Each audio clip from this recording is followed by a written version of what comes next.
The initial thought was to stab into the umbilicus above the navel, so I could get the inferior vena cava or the abdominal aorta. Here, 46-year-old Anthony Todt talks about how, in late December 2019, he brutally stabbed his daughter Zoe, age 4, before choking her until her small body was completely devoid of breath. He didn't stop there, though. He killed each member of the family, one by one, while he was insane. Not even their defenseless family dog was spared by him. Bloodstains were all over the place, and the dead were motionless in their beds. There was no denying the horror. However, the real shock was the driving force behind the gory violence. Something so unimaginable and perverse. It was illogical. I don't know if I can do that. And she looked at me and she goes, "If you love me, you can do this. I want to be with my babies."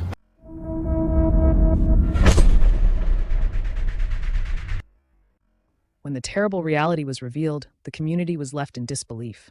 Anthony had always been viewed by friends and family as a loving father and a dedicated husband. But in 2019, all changed. The horror started when the family relocated to Celebration, Florida that year. Detectives were in a desperate search for answers after finding the crime scene on January 13th, 2020. Quickly got to the bottom of this horrific issue.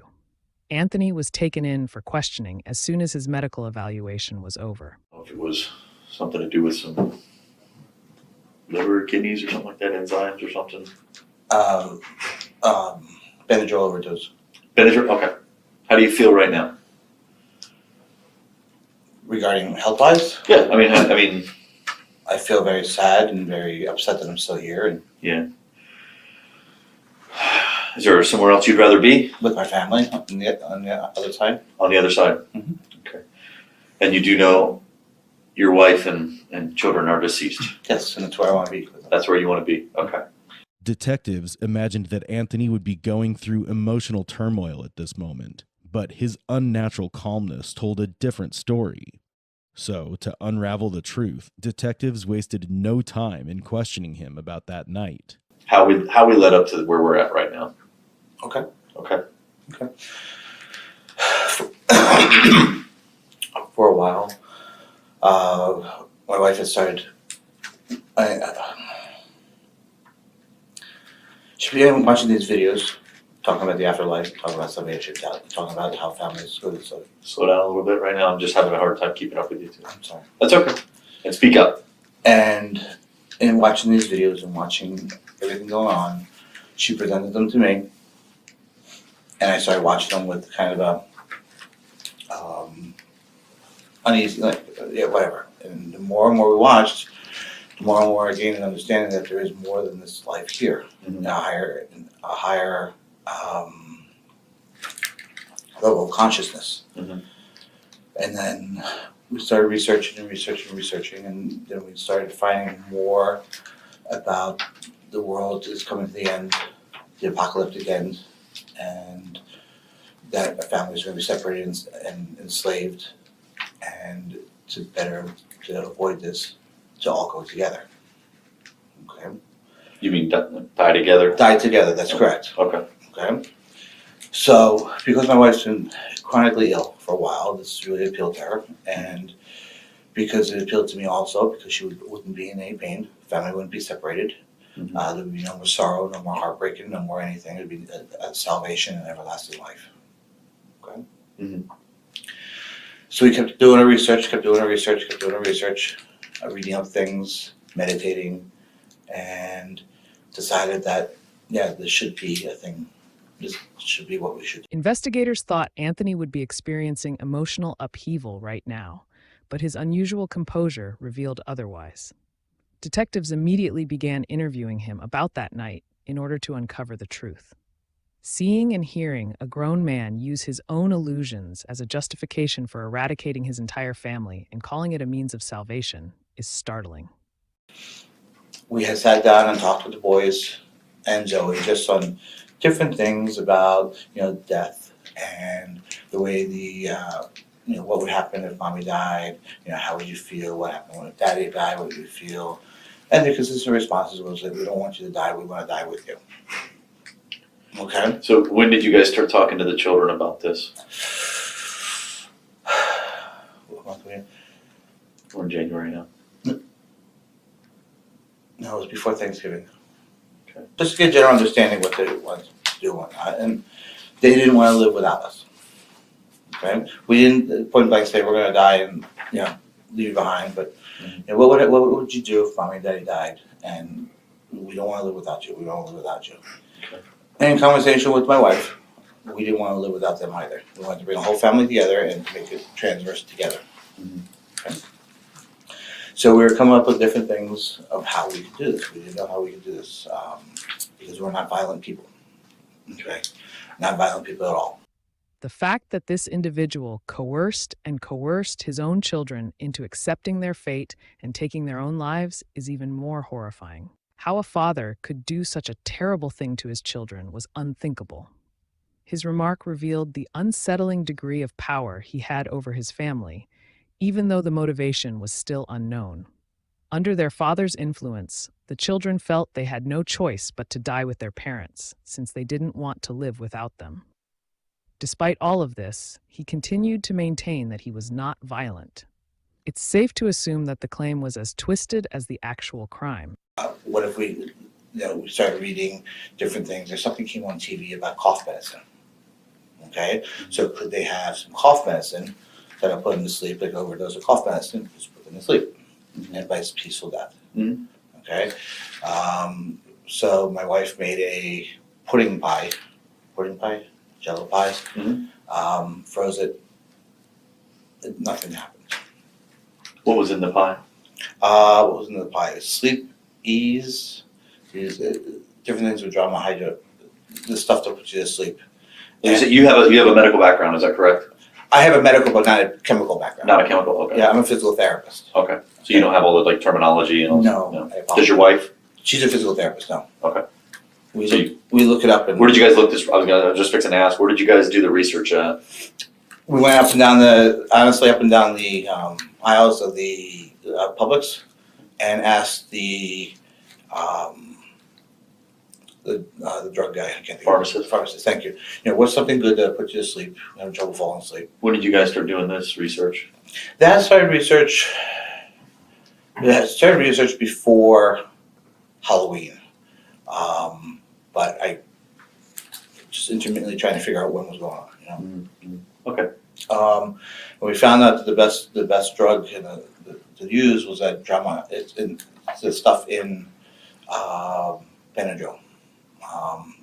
It's the safest way to put away. The safest way to put it. So it didn't work.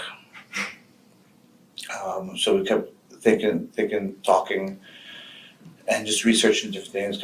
And finally, we started researching. We said, we're just going to have to do some sort of exsanguination.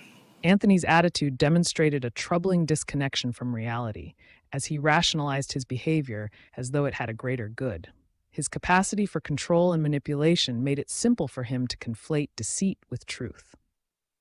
However, the true question still stood after his wife Megan passed away. Who was the real offender? Nobody is still living to refute his account of events. Soon, his icy interrogation took a more sinister tone. That's how they used to do it way in the back, when they used to do sacrificial things. You take a plead to death? Bleed to death. Oh, bleed to death, sorry, okay. Okay. And so we started researching where would be the easiest to stab, to do, so the kids could bleed to death, maybe in combination with the sleep drug. Okay. Okay? And that's how everything led up to be. Okay. So that's through research, you guys have found, now you're saying you and your wife did this together? Mm-hmm. Okay. How did we get to Monday morning? What, take me back to the holidays, when do you think the children died, that type of stuff?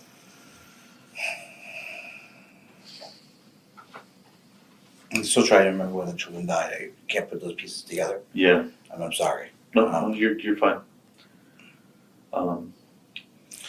We wanted the kids to stick around for the Christmas holiday concert because we didn't want to disappoint that.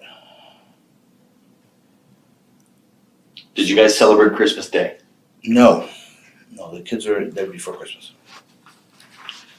Because family is saying that That we were sick. Well, that they spoke with Megan the day after Christmas.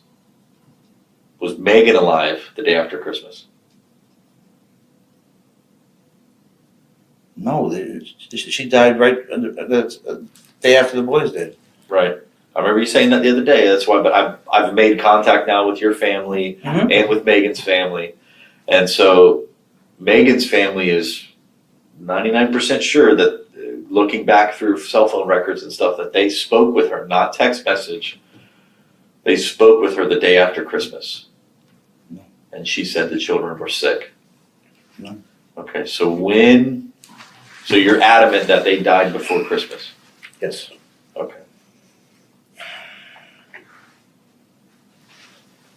The children, you said, died 24 hours or so a day prior to Megan? Correct. It was evident from this confession that he was lying.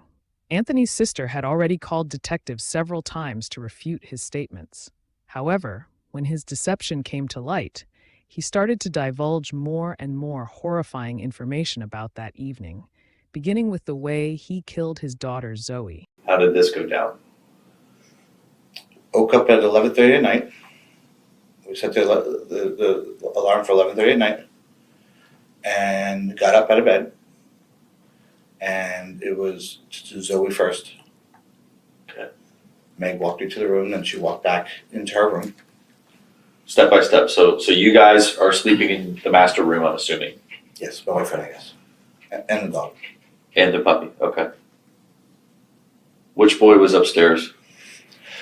Zoe was upstairs in her room. Okay. Alec was upstairs in his room. Tyler was asleep downstairs in the library room. And why again was he down there? The two of them were sick, so we kept them apart. Okay. All right. So, okay, go ahead. Sorry. So we walked to the door, Zoe's door. Meg and I hugged and kissed, and pretty much we know what you need to do. Come back at me when we're done. So I went into Zoe's room, and it took me 2 or 3 hours sitting there because it's a tough. But the everlasting salvation and the thought of that everlasting salvation was there, and I needed to save her soul in order to be with us. Megan kept coming in. What's going on? I'm like, it'll be done in a little bit. It'll be done in a little bit. It's getting past that. I'm not that guy, you know. The initial thought was to stab into the umbilicus above the navel, so I could get the inferior vena cava or the abdominal aorta, and it'd be bleed out with no time whatsoever. Mm-hmm. I know I tried. I don't know if I ever punctured it. I don't know if I did or not. I saw a little mark on her, but I don't know if I saw anything. But then she rolled and started squiggling, and I put my hand over her mouth and then put a pillow over top of her. So she went, and then she started to fade away, and I just held that until there was no motion left. So you didn't lay on her? I did lay on her when she lay on her belly. I'm sorry. I laid on her to keep her down, and I put the pillow on top. Okay. Do you think you stabbed her or no? I don't know. I didn't see anything. Okay. So how long would you say it took you to take her life? The whole motion, Yeah. like from the minute I was sitting in there, or from Well, I'm saying once you initially take action, okay, did you have a knife with you? yes, Which knife did you have with you? the small knife, Which is what color? green, Okay, that's the green buck knife that you the talked green about? buck knife. Yes. Okay, all right. So you had that in her bed. Mhm. So how long from the time that you had the knife out to the suffocation until you think that she was deceased? I want to say 10 minutes, 15 minutes, right around there. It seemed like that night took forever, so it's hard to really gauge on the time. Okay, and you said you used a pillow over her head? Yes, Was she face up or face down?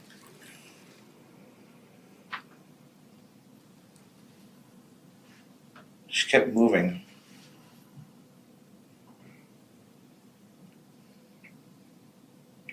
I think she was on her back with her head towards the wall, so in that way. So for 10 minutes to 15 minutes, you held a pillow over your daughter's head? Mhm. How long did she kick and scream? Only for a couple of minutes. A couple minutes? Mm-hmm. So like 2 minutes? I had no timer, but yes. I'm just saying guesstimates, looking back. And I just held it there. That's a long time. Yes, it is. Did the other children hear her? No. Did your wife hear her? My wife kept going up. I felt her in the opening the door to see what was going on and shutting the door and walking back. Okay. Because you could see the light coming in. So you think the sun was coming up, or was it just the light from It was light from the hallway. a light bulb? Okay. The small girl's fear upon realizing that the guy who was supposed to protect her was actually taking her life was beyond anyone's comprehension. The nightmare didn't stop there, though. While investigators grappled with the unimaginable, Anthony Todt disclosed what he had done to his oldest son, Alec. Additionally, Megan's response only served to heighten the horror. We go into Alex's room. Alex's room? Yes. The one next to the bathroom, the one upstairs. Well, upstairs. Yeah. And beforehand, we had talked about the aspect of she's got to hold his feet down, and I'll do the stab. How old's Alec? 13. Okay, so he's the oldest. Mhm. Okay. Okay, so what happens? We walk in. He's on his back. She's just sitting there holding his feet together. We're just in there, just eyeing each other, just gaining the confidence, I guess, And I go to, I stab him, and he started kicking, was trying to get up, and he kept rolling. So I ended up putting there was a pillow there, I ended up putting a pillow in the back of his head so he wouldn't hit me with the back of his head. And then I reached around with my hand and held his nose in his mouth. And he kept rolling and kicking and rolling and kicking, and that eventually stopped. Where was Megan at? Megan left midway through there and went back to the room. All right. How long would you say it took to kill Alec? That one I have no idea. It went quickly, but I don't know. And there was blood and everything in his bed? On his bed, yes. Where did you stab him? In the stomach, the same spot that we identified as where you could get the inferior vena cava. And what area did you call that? Inferior vena cava? No. You called it earlier. Abdomen? I mean, it's an overall the abdomen, but I think you used another term earlier. It was the one that you specifically spoke about above the navel and Umbilicus. umbilicus. Yes, the umbilicus. Okay. Is that something that you researched and learned, or you knew that from your profession? Research and learn ahead of time. Okay. Especially on a website called Quora.com. Getting back to taking the life of Alec, and is it Alek? Okay. Alec, who is 13. Mm-hmm. You're saying that you were solely responsible for his life loss, That's correct. his murder. That's correct. Okay. Your wife at this point was where? She had gone back to the room. Okay. Anthony displayed a terrifying combination of self-serving guilt and control detachment by accepting full responsibility for Alec's death. However, his reign of terror was far from done, and he immediately turned his attention to Tyler Todt, his son, as his next victim. Okay, so Alec is gone. What happens after that? I walk into the room, Meg and I console ourselves, and she turned to me, she goes, "We have to finish this, there's one more left, let's go, before the sunlight comes up." Okay. I said, okay, so she says, "I'm gonna go downstairs, I'm gonna stand," because the way the downstairs is, the way the downstairs is, I don't know if you saw the house. Mhm. Once you got it, my Tyler is the strongest kid, and my Tyler is the quickest kid. And if he got out of the room by chance, you know, it wouldn't help the situation Why not? because we wouldn't be able to catch them, hence we wouldn't be able to all go together, Was there fear like maybe he would, get away. like outside of the home, like alert neighbors or something? Or? Yep. Okay. So it was almost like a quick, I don't want to say like attack, but it was a quicker movements with him. Yes. But same thing. Megan stood outside the door, just in case, so the door couldn't open. Mhm. And I had gone in, and he was laying on his.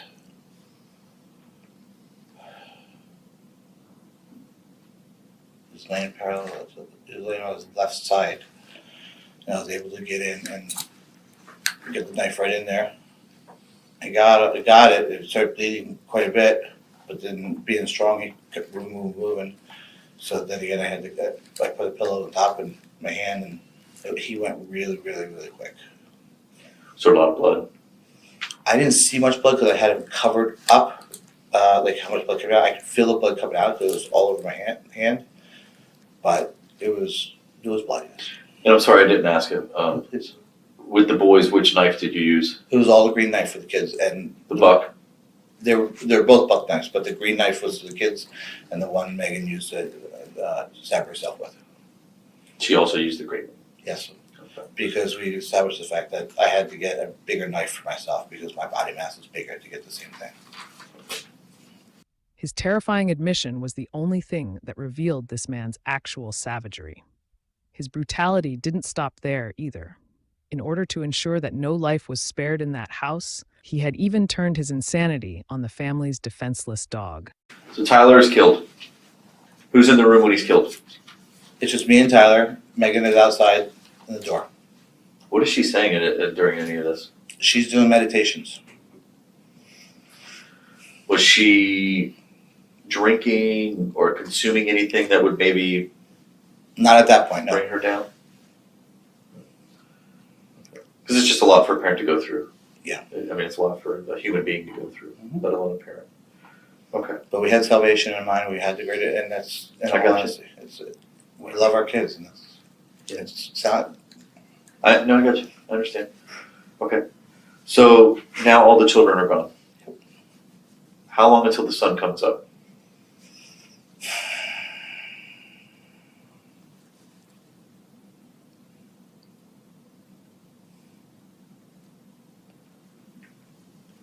I don't know. It might be about 5:00 in the morning, around that time.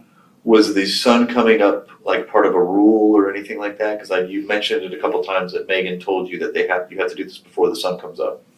Is there a reasoning behind that? I don't know. I don't know why the reasoning was behind that, but it had to be done before the sun came up. Yes. Okay. So it's nothing during your research or investigations or anything like that that has. Nothing per mine. I don't know what was on her side, research or whatnot. Okay. I was just told it needed to be done before the sun came up. So they're all deceased.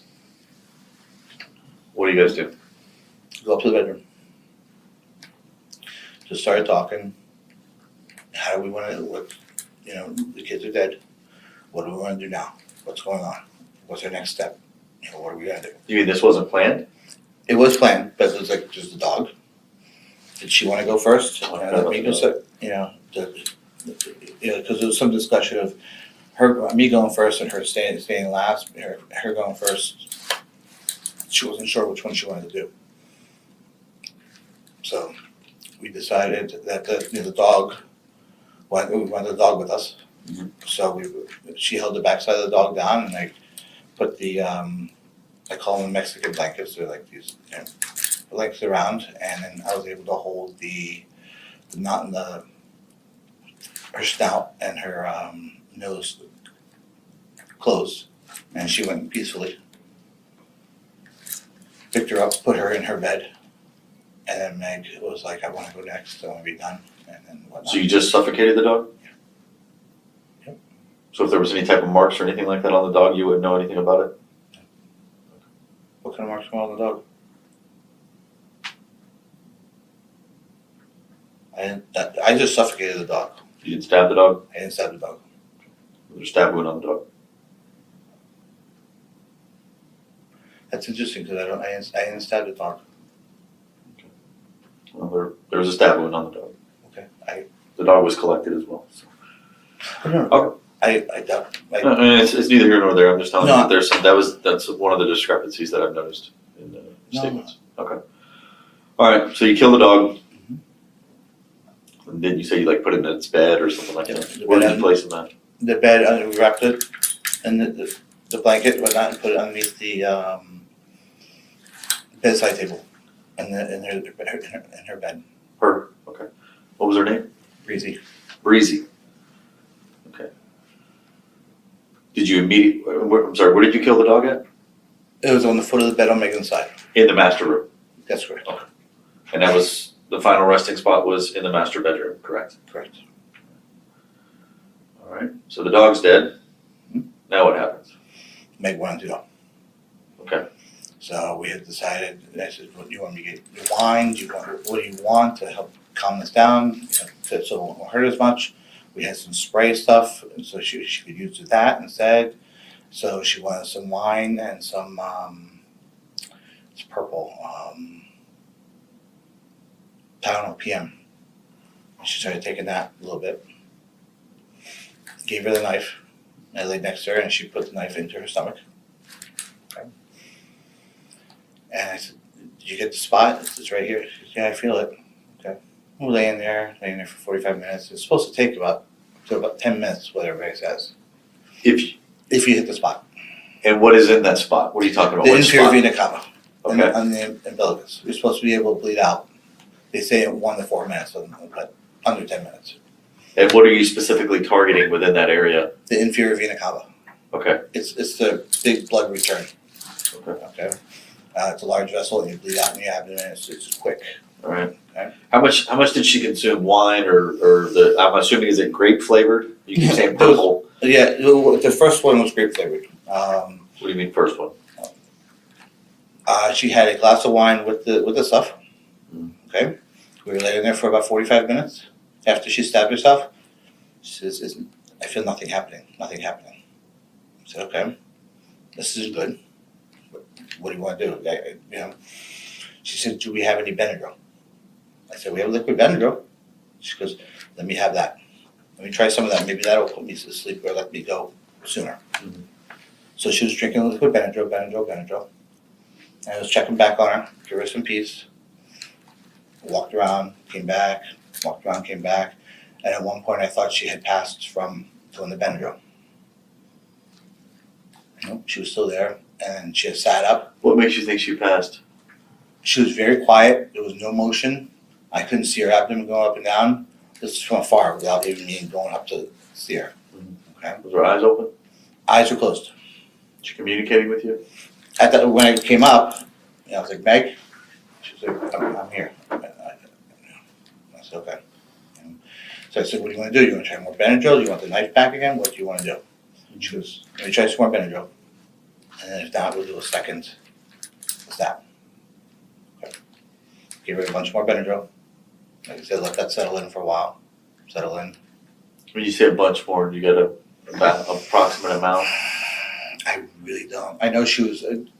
She Chugging went. bottles? Yeah, there was a. I don't know. There was a big bottle, like a family size Benadryl thing, She killed the whole bottle? and in 2 different sippings. Yes. Oh, okay. And that wasn't happening, so she decided to go through her liver. Okay, I pulled up the thing and the hepatic liver. We laid it out on where it was on her skin, according to landmarks. And I said, it's right in this area. So, okay. And she, with 2 hands, pushed in. And you heard like a little click, as if it went through something. Okay, so I was like, okay, sounds like it went through the liver. That's good. Okay. She pulled it out. She put the knife right next to her. And I just laid with her. And I laid there and held her. And we just waited. It seemed like hours went by and nothing else happening. I got up. I wanted to check on our boys and our little one to make sure everything was going okay in the house. Everything was okay. Came back and she's sitting up at the edge of the bed. And she's cleaning the wound. So I'm like, What was she cleaning it with? it was one of my t-shirts. She had I think she had a towel at one point. Okay.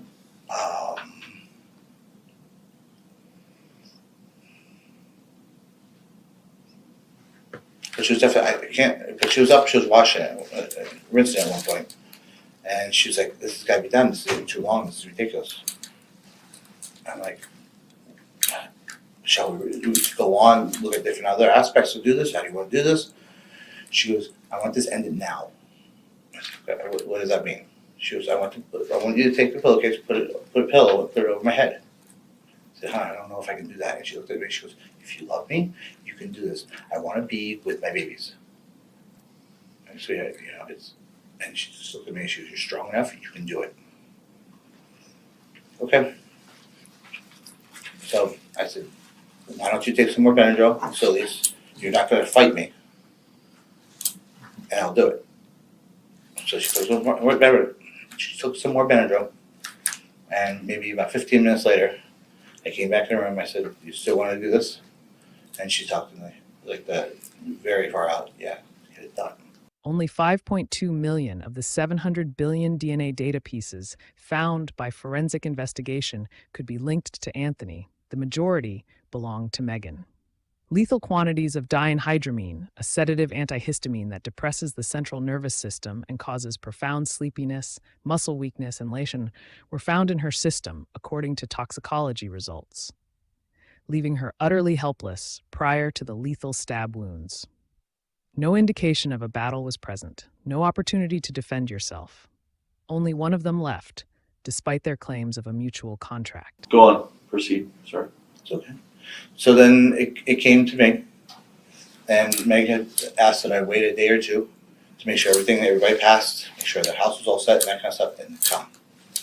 So that's what I did. I started the Benadryl. I tried hanging myself. The Benadryl you had to go buy more of, Correct. and that was where? I went to CVS 24 Hours, I went to Publix, and I went to Walgreens. There's one across by the Starbucks. That's the CVS. CVS, so you went there. Mm-hmm. The Publix is right there off of Blake, which is Mhm. right there in front of Celebration, and the other one is where? The Walgreens? Walgreens, right next to Five Guys, and the little restaurant thing there. Oh, the new area. That's correct, yes. Okay. And this was the day after or so, or when did you start purchasing more Benadryl? Not the day after, so yeah. Did you purchase anything else besides Benadryl? Alcohol, What kind? rum, and some more Coppola. It's our wine. It's the wine, like red wine or something? It's some Merlot, yep.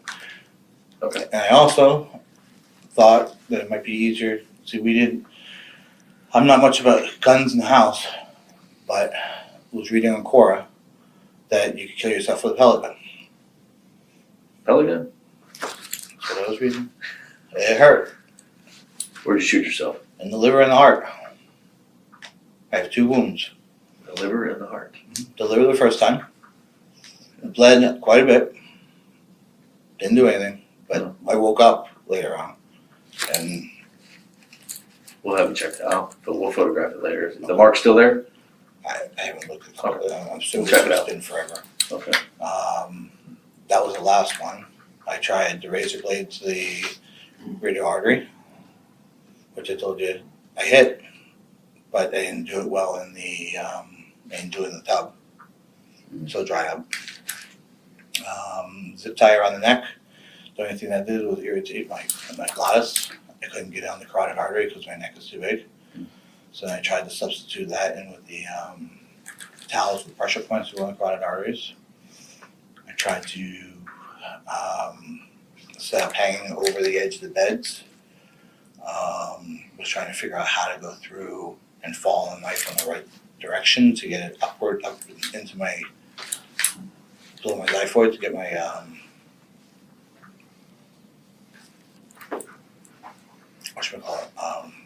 diaphragm. Even though Todd had laid out every detail, detectives weren't convinced. Still, having their suspicions, they decided to confront him with the evidence, which paid off, catching him completely off guard. But you guys moved in when? Like May of 2019? Yes. Okay. So somebody had said they saw like a moving truck or something out nearby on the residence, near the house recently. Wasn't us. Okay, all right, that's fine. No, wasn't us. So people have been calling in and say people have been saying, oh yeah, it looked like they were moving out or something like that, so. No. Okay, so you guys never had a moving truck, all right. You said you wanted the family to be together, Mm-hmm. right? So take me through how does this take place? How does, because when they were all killed, they were all in different positions inside the home. Mhm. Okay, so what happens? First day I just laid in bed with Meg the first day after she died. Just laid in bed just with her. I want to say it's the second day after she died. I said, okay, time to get things moving, time to get everything going. And went in, made sure she was covered and everything was taken care of. She was on I remember her left leg had fallen off the bed, which was kind of weird. So I was able to move her left leg up and tuck her leg underneath, get her nice and comfortable. Moved Zoe in, put Zoe in. Before all this was done, we had the kids bring in all those little, I was telling you about those little altar things. They're like favorite items or something like Yes. that, okay. So I had to fix those because I knocked those over after I put Zoe up. Okay. So I fixed all that. And then it was which one do I do first? Do I bring Tyler up or do I bring Alec up? And I thought just because of my strength, and I wasn't too strong at the time right there, that I should get Tyler upstairs. Tyler he was the one that was He was downstairs, the one downstairs. and he's 11. He's 11, yes. Okay. So I was able to get him up on my shoulders and carry him up a little bit by little bit. Okay, and to back up a little bit, I want to speak about Zoe. Yes, So Zoe was in her bed. correct. Had you checked, because rigor mortis was brought in, but you talked about it. Yeah. Did you check on her periodically to see when she'd come out?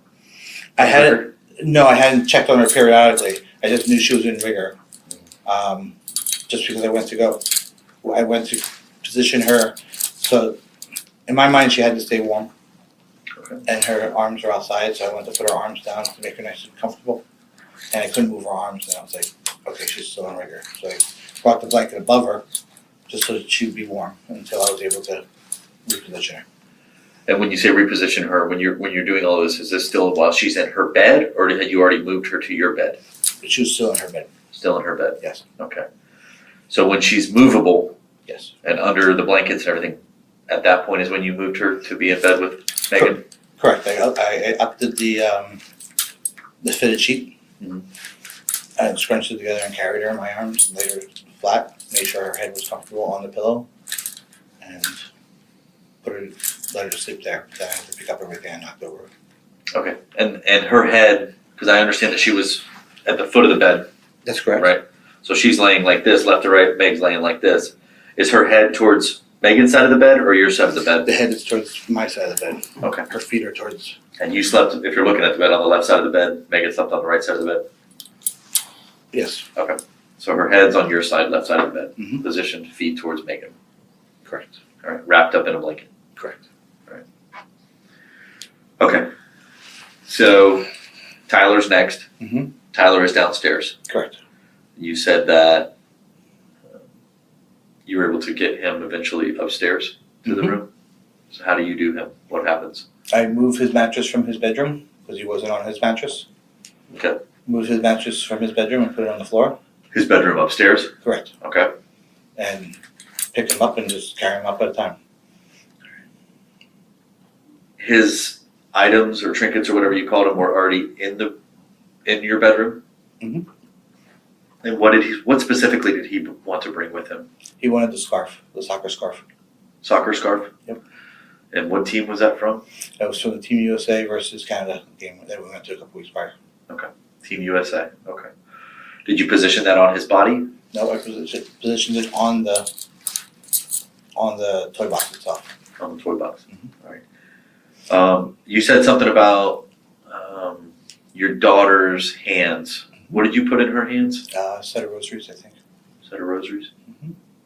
How about Tyler? It was some kind of religious aspect, whether it be rosaries or some kind of something along that lines. Now, did you guys already have these items Those are mine from collection growing up. growing up? All right. Did you grow up in a church? I was a forced Catholic, yes. Forced Catholic? Yes. Okay, understood. Okay, so Tyler gets a set of rosaries. How is he positioned? He is on his, when I put him on, he is on his, like, towards his stomach, with his head towards the side. I just can't remember which, his head was facing, I think, back to the back of the wall, back of the bone jar. Back, okay.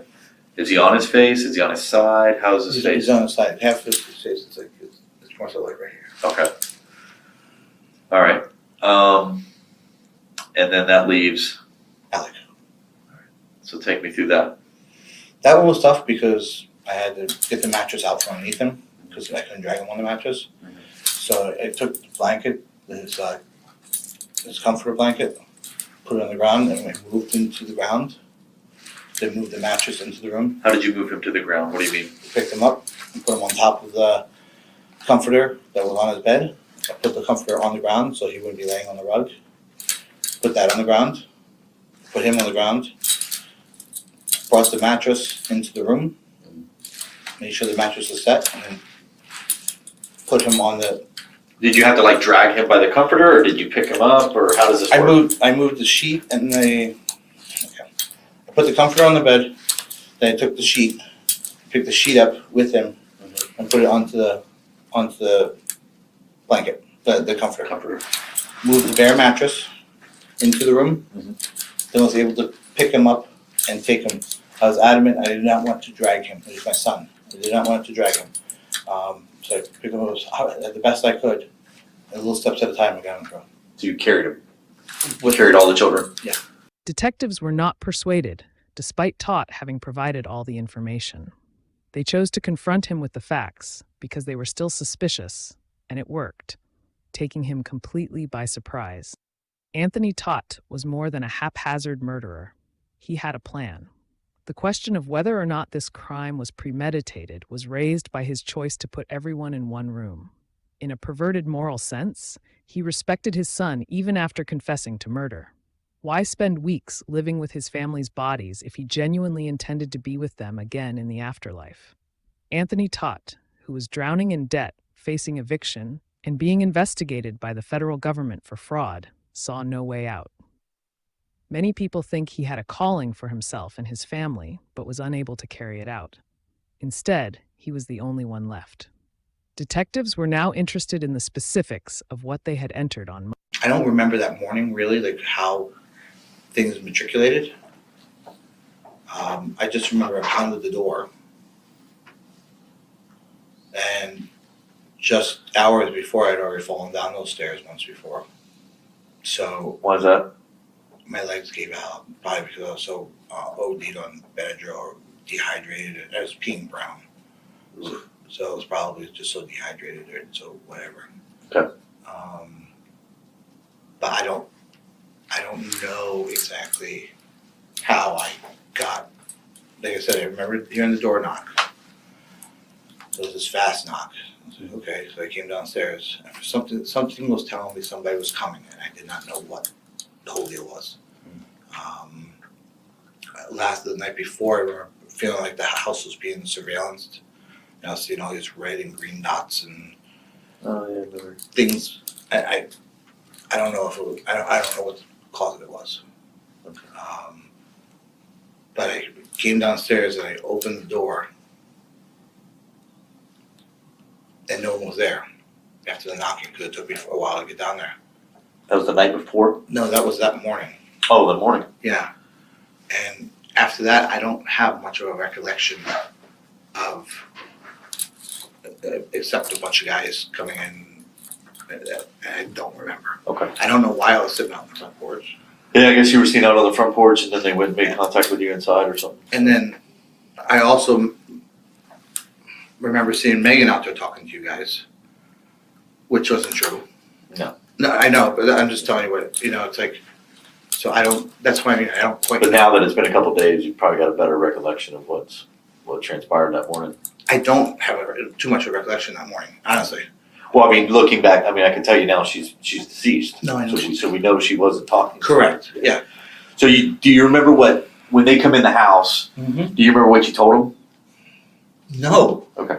Once all the information was gathered, detectives were able to piece together the complete image by understanding the children's mental states. They asked Anthony's children what they thought of his beliefs, and once more, his answer offered disturbing and heartbreaking revelations. Were the children really that receptive to it? Were they that understanding of this pact from the beginning? They could only understand to a certain point because they were children. Correct. Okay. But I'm saying 13 and 11. I mean, I have some. They could only understand to a certain point with their children. Okay. We explained to them and wanted to get their feelings about the aspect of, if mommy and daddy die, if mommy and daddy take their own lives, get their feedback. And their constant response with different skews of the question was they want to be with us. And the most recent miscarriage you spoke of, what was that? That was in September. September? Yeah, right around September. What happened? We took some time to get away in June. Found out we were happy, Went to Nashville, went to all that kind of stuff because the kids got back, everything progressing. Boy, I started getting sick. There had been a couple times where I would fly in and literally take the next flight out to come back here because she was in such pain. It's progressing. We went to an ultrasound, and it was that whole, maybe this, maybe that. It was Where did you go to the ultrasound at? a celebration ultrasound. Like celebration ultrasound or celebration In the hospital. Hospital. Yeah. Did you guys go into like the ER or was it just a regular No, or scheduled? It was a scheduled ultrasound because we started with the nurse midwives. We weren't sure we were going to do a home birth or not. Okay. And because Meg was over 40, they wanted to get us into an ultrasound just to make sure, confirm and everything. And couldn't hear anything, couldn't see anything. How far along? We want to say it was about 8 weeks, 6, 7, 8 weeks in that aspect. 6 to 8 weeks? Yeah. Okay. We weren't sure, so they rescheduled another ultrasound to go back 2 weeks later. And then I flew back to Connecticut, and that was one of the ones where she literally called me, got a hold of me when I landed, and said, "You need to get back here because I'm having a miscarriage. I'm hemorrhaging." Okay. So I flew back, and she had a complete miscarriage and everything. Tell me about the miscarriage. Did you go to the hospital? She went to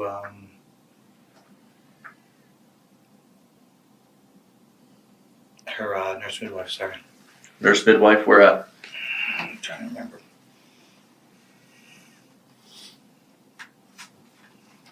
I cannot remember the name of it. I apologize. It's in Orlando. Okay. But there should be some type of documentation. It should be, yes. And was there any type of medical procedures or anything like that at that point? They would send her things like go get another repeat ultrasound or go get, or not repeat ultrasound, but repeat blood work to make sure her, whatever the hormone goes down. Okay. How about if she would have kept the baby? Would you guys still have done this?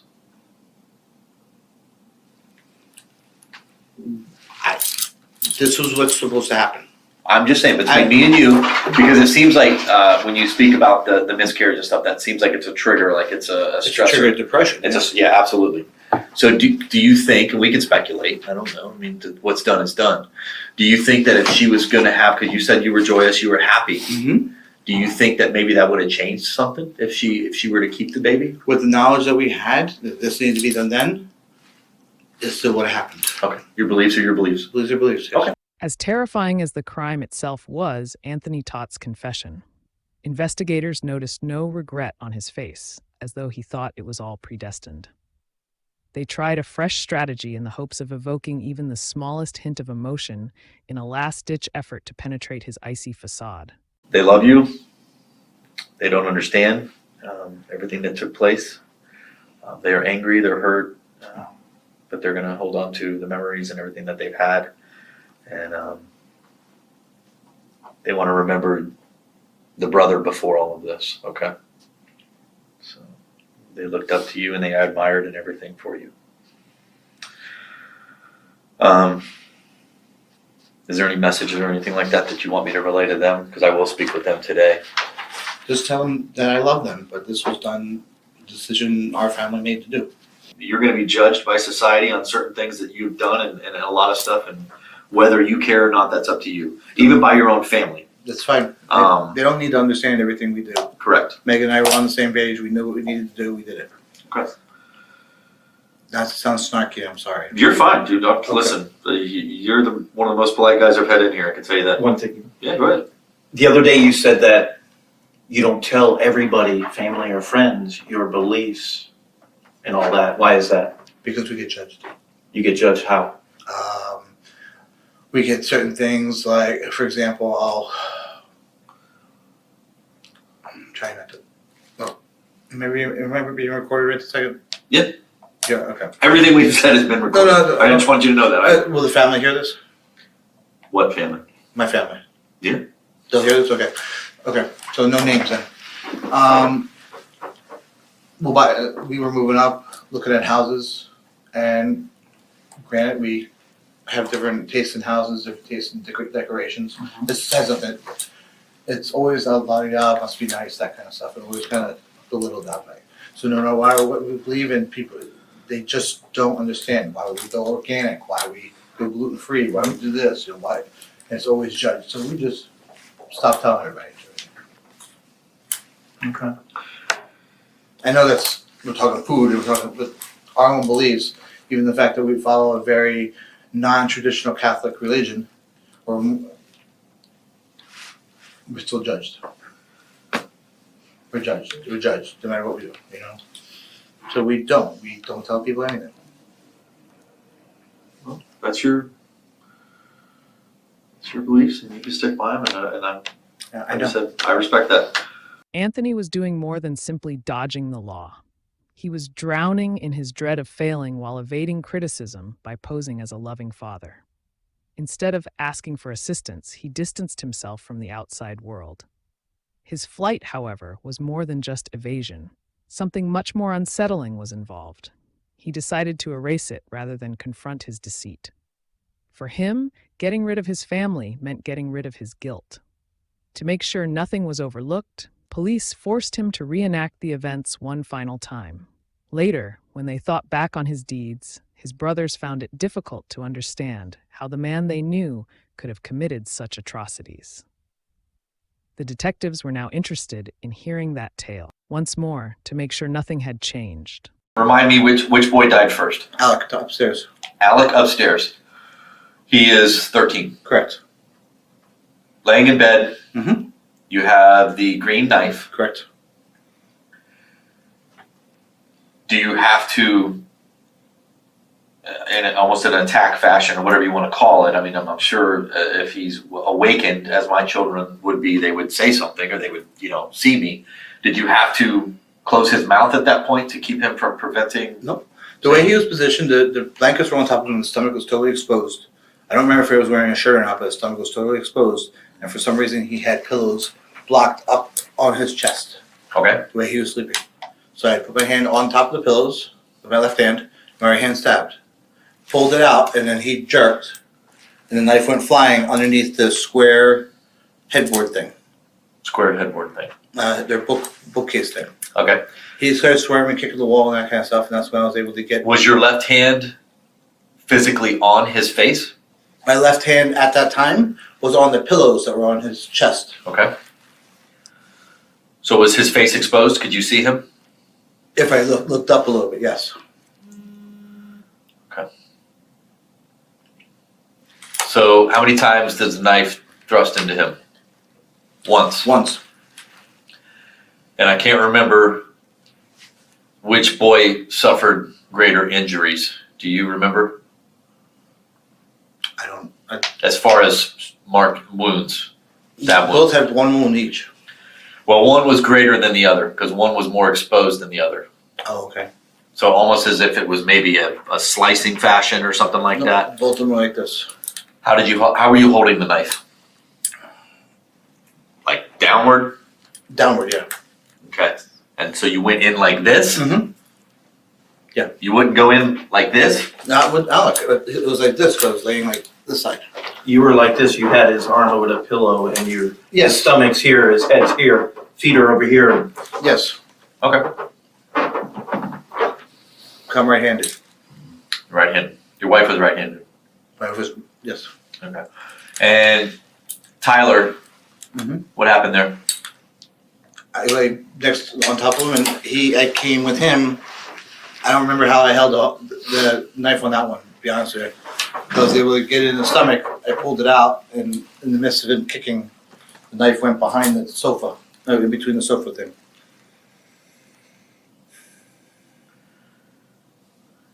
So you had to retrieve it in between each kill, right? Mhm. How were you holding it with? I don't remember how I was holding Tyler, to be honest with you. You said he was more of a fighter and that type of He's stuff. stronger, yeah. He's more of a fighter. So would that be more of a blindsided thing? I mean, were you quiet about it? What's quiet about it for both of them?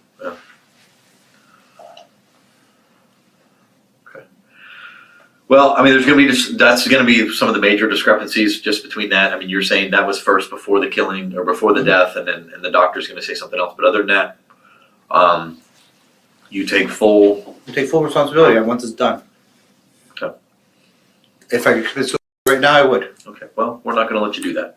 I'm just. I know.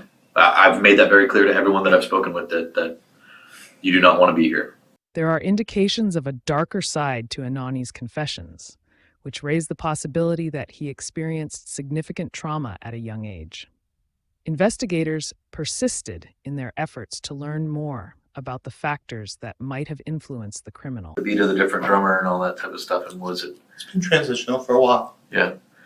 Was it you or Meg that was primarily? I was more of a follower. You were born a follower? I was more of a follower. Oh, more of a follower. So something else interesting. I mean, it's kind of I don't know if it's what led us up to your life and everything like that. Sometimes we're changed by tragic events as children. I understand you witnessed something, or you may have something tragic in your life involving your father. My sperm donor, yes. Your sperm donor. Okay. There was like a shooting or something like that. Yep, I break it in the middle of the night. You slow down a little bit. What'd you say?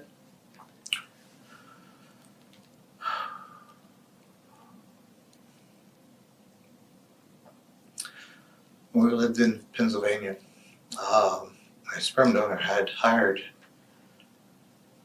two of his high school kids to come in and kill my mother in the middle of the night. I had thought it was him coming home late, because he had one or another girlfriend going on. As I turned the corner, I saw my mom getting shot. She still lives with a bullet in her head, false eye. And you said it was the person who shot her was your biological father? It was my sperm donor's kids. My biological father's special ed kids. Taught special ed. He taught. So someone he had hired to kill your mother? Yep. Where's he at now? He got out of jail for 5 years. He's in Massachusetts now. Leave me alone. He still reaches out to you? And harasses us, yes. In a what? And harasses us, yes. Harasses you?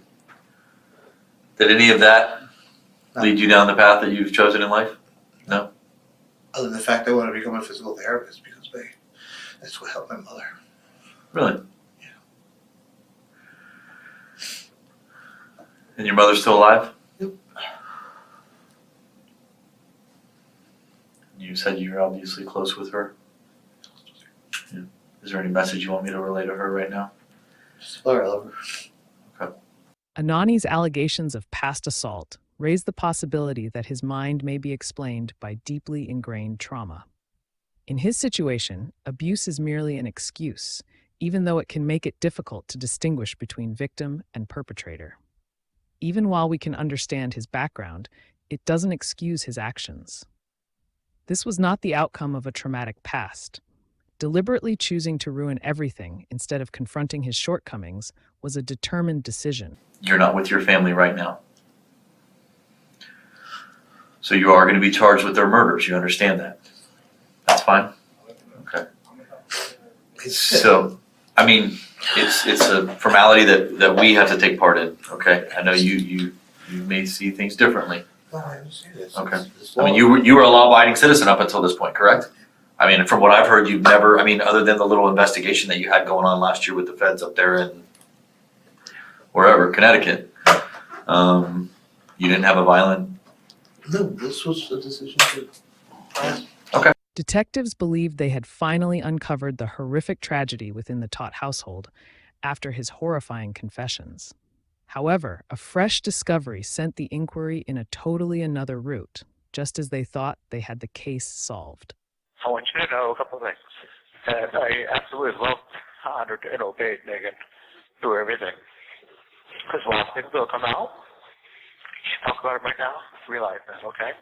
The night everything happened, okay, I'm going to tell you this. I went over because Zoe wanted her Mickey silver necklace for a reason, but you'll find out later. I ended up falling asleep. Let's just leave it at that, okay? I fell asleep I was supposed to wake up at 11:30, and didn't wake up the next morning. I have no idea what I told investigators because I was completely stowed. I was asleep. Anthony claims that on the night his family was killed, he wasn't even present. He said that when he came back the following day, he found the worst. However, his account changed again when detectives pressed him. Anthony Todt made one last drastic alteration to his story in an effort to avoid facing the consequences of his acts. This time, he accused his wife Megan of carrying out a twisted murder under the pretext of a death pact, killing their children. The knife had more of Megan's fingerprints than his, which was a startling piece of forensic evidence that supported this new theory. However, the inconsistencies in his remarks and his unsettling lack of regret all led to Anthony Todt's culpability. You told detectives that you went into Zoe's room and you rolled over on top of your daughter until she suffocated. And your testimony here today is that Megan did it. Megan killed Zoe. And you told the detectives multiple times that after Zoe, you went to Alex's room. My testimony today is the fact that Megan killed her kids and killed herself. Okay. I've only, So everything that you told the detectives is not true. number one. don't Yes or remember- no? Ma'am, video, that's what I said. I don't remember anything after I left the house till I got to jail. So I'm refuting, I'm going on your premise that video is correct. Okay. Well, that is you in the video, right? It's a sickly version of me, yes. And that's you talking, right? That is me talking, that's correct. Thank God I didn't tell you I assassinated There's no Kennedy. question. A distinct story emerged from his confession. No regret, no sorrow, just icy disinterest. He blamed his medication and claimed lunacy in court. However, investigators had already dismantled that defense. There was no space for debate given his contradictions and the strong evidence of premeditation. You've been in the hospital the last couple of days, correct? I don't know how long I've been in the Okay, hospital. the last couple of days. Today's Wednesday. Yeah, Monday, Monday, guys. so Wednesday. You're not on any kind of medication. You didn't get any type of. They gave me something. Well, you're not under the influence of anything right now.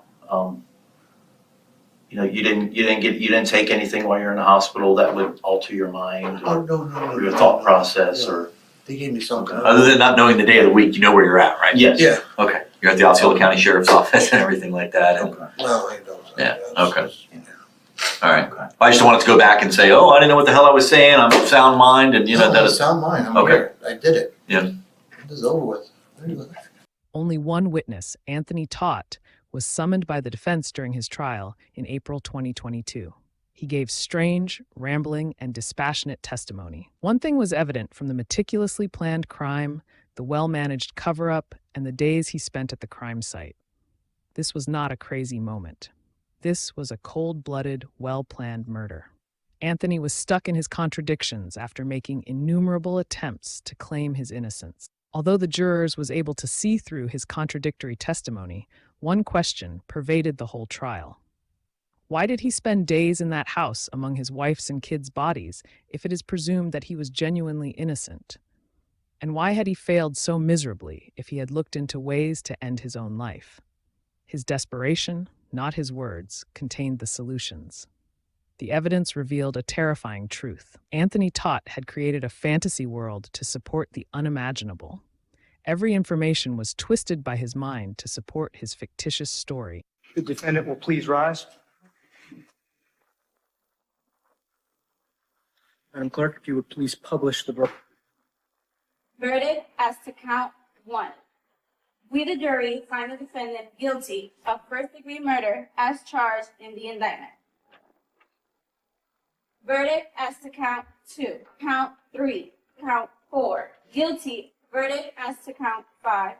We, the jury, find the defendant guilty of cruelty to animals.